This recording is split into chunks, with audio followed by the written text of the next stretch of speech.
સહજ news.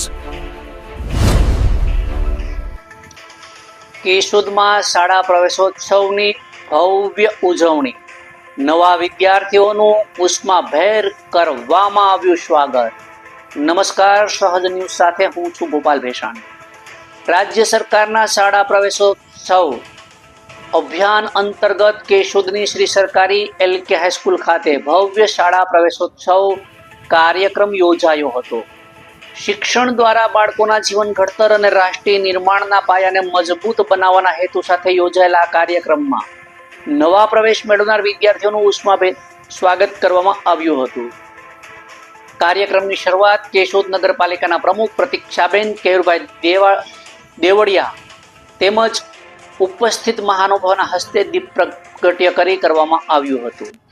Shri હઠીસિંહજી Vidya Mandir school, રાજમહેલ પ્રાથમિક શાળા અને શ્રી સરકારી LK હાઈસ્કૂલના સંયુક્ત ઉપક્રમે યોજાયેલા કાર્યક્રમમાં નવા વિદ્યાર્થીઓને પાઠ્યપુસ્તકો, સ્કૂલ બેગ, શૈક્ષણિક કીટ તેમજ પ્રોત્સાહક ભેટો આપી શાળામાં પ્રવેશ આપવામાં આવ્યો હતો.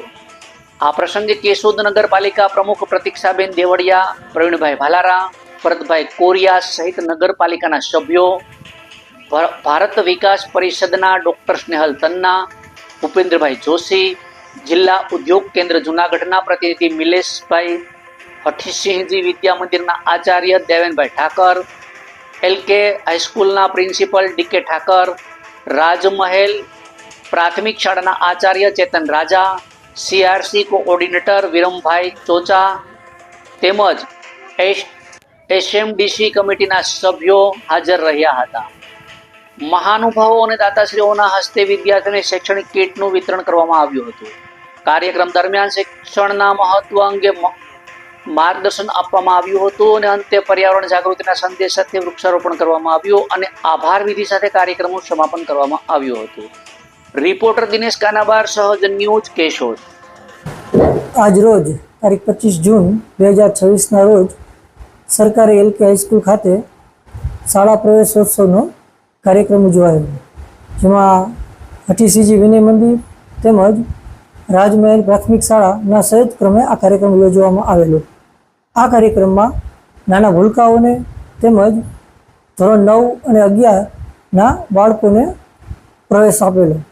આ કાર્યક્રમમાં નગરપાલિકાના પ્રમુખ શ્રી પ્રતીક્ષાબેન કેયુરભાઈ દેવડિયા તેમજ વોર્ડના વિવિધ સભ્યો તેમજ અન્ય મહાનુભાવો અને ભારત વિકાસ પરિષદના સભ્યો પણ ઉપસ્થિત રહેલા. આ કાર્યક્રમમાં બાળકોને વિવિધ પ્રકારની ગિફ્ટ, સ્કૂલ બેગ, કીટ વગેરે આપી અને પ્રોત્સાહિત કરવામાં આવ્યા હતા. ત્યારબાદ કાર્યક્રમમાં અંતે વૃક્ષારોપણ કરી અને કાર્યક્રમનું સમાપન કરવામાં આવેલું.